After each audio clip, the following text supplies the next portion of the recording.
Good morning, everyone.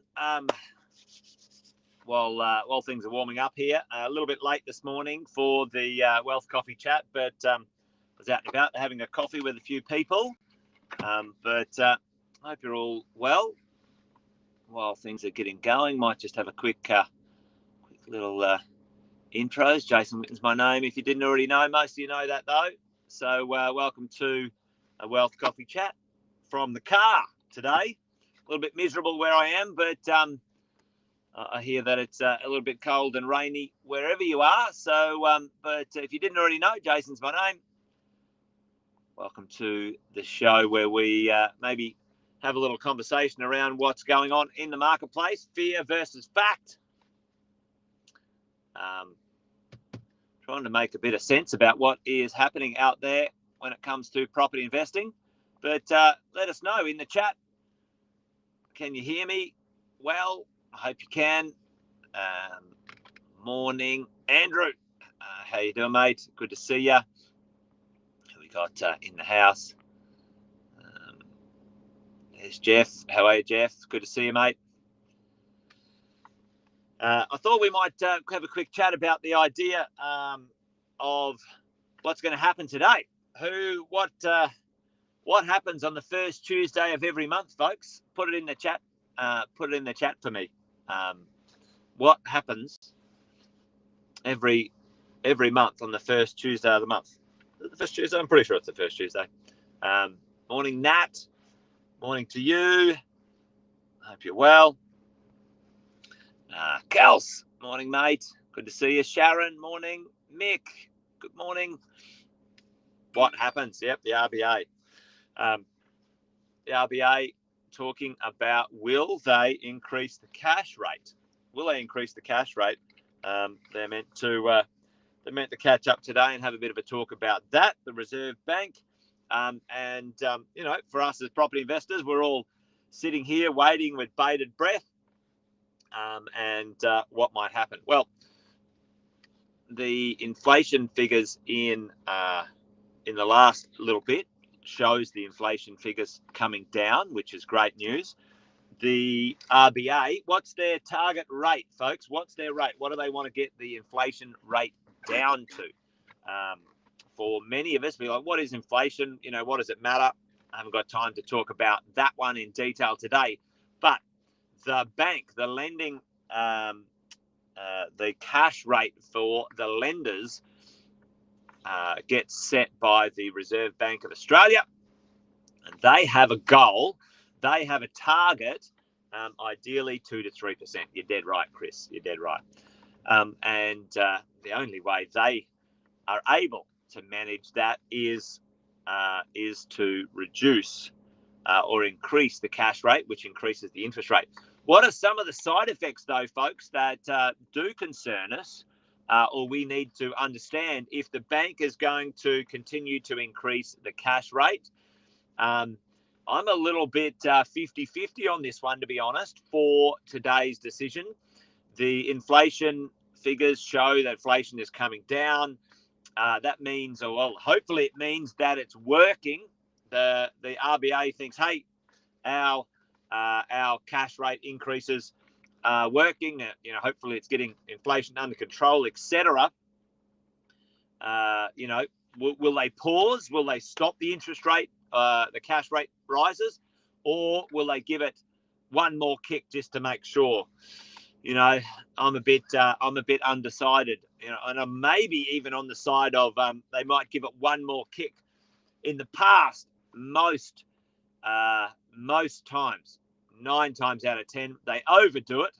They always overdo it.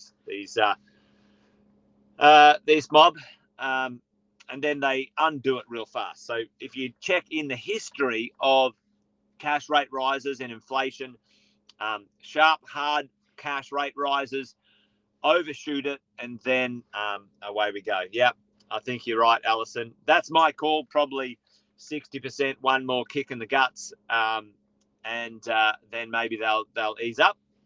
But we shall see. We shall see. That's what will happen today. However, there is something else that they keep an eye on. That's kind of an indicator and it's a bit of a morbid indicator, to be honest.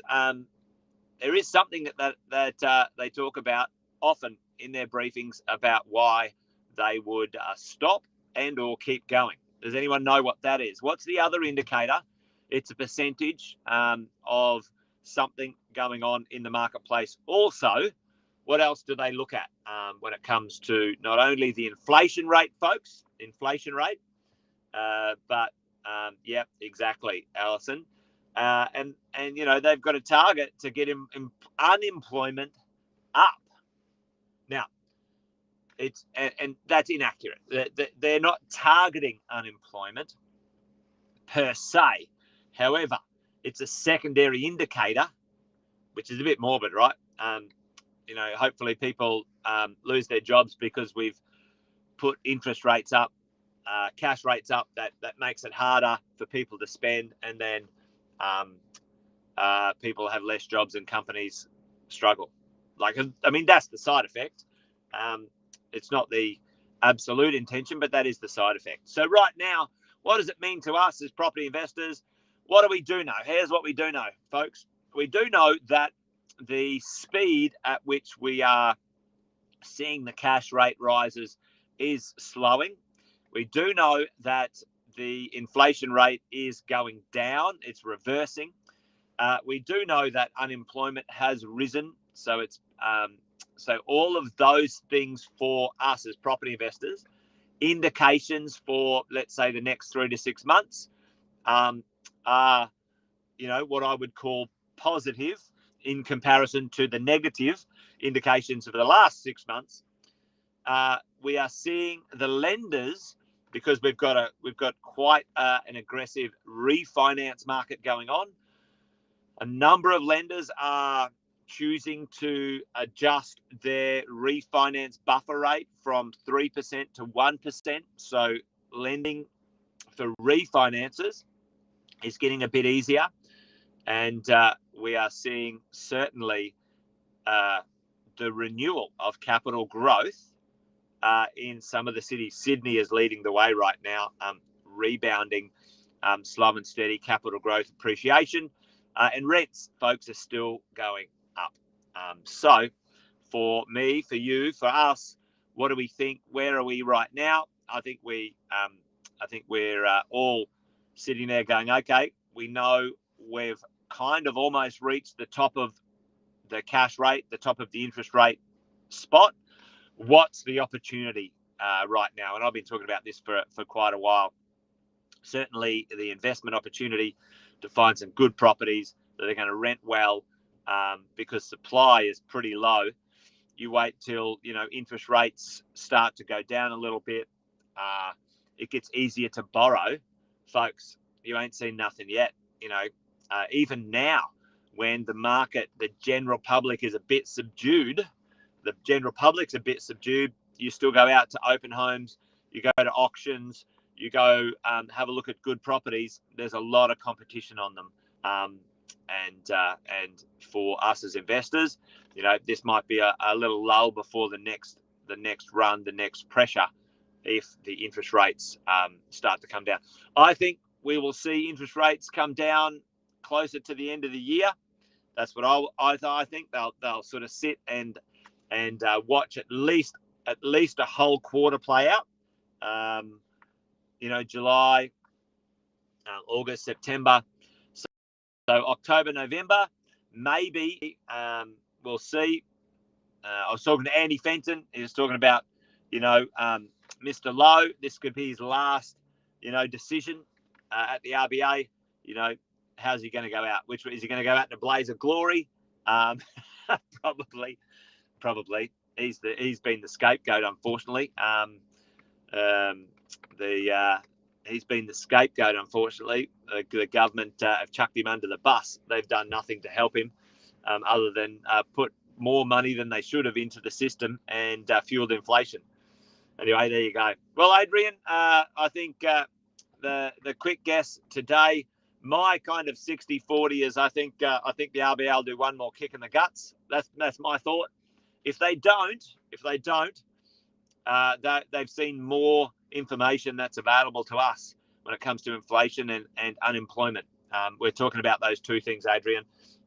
Inflation down, unemployment up, indicates that the very, one-dimensional, heavy hit hammer interest rate or cash rate rises are working. Anyway, there you go, folks. Thought I'd just touch base, just a quick chat from the car on that one. Not a lot fancy today. Don't have my iPad or any scribbles to show you. But yeah, there you go. Anyway, that's it from me, folks. Wealth Coffee Chat done and dusted. Join me tomorrow for another one if you're up for it. We'll get together at around about the same time, 8:10, as we do. Let's see if that comes up. Yeah, there you go. And we shall see tomorrow. We shall see what is the go when it comes to cash rate and interest rates. Anyway, I've just been refinancing. So if you haven't already, you should reach out to your finance team and see what opportunities out there that are pretty good at the moment. Get a bit more flexibility in the refinance market. So it's probably time to do that if you haven't, folks. All right, that's it from me. Wealth Coffee Chat done. See you guys tomorrow. Oh, great, Alison. Alison's going to settle 17th of July. Exciting times, Alison. Exciting times. Yeah. All right, that's it. Done. Bye, team. See you tomorrow, 8:10. Be there, be square.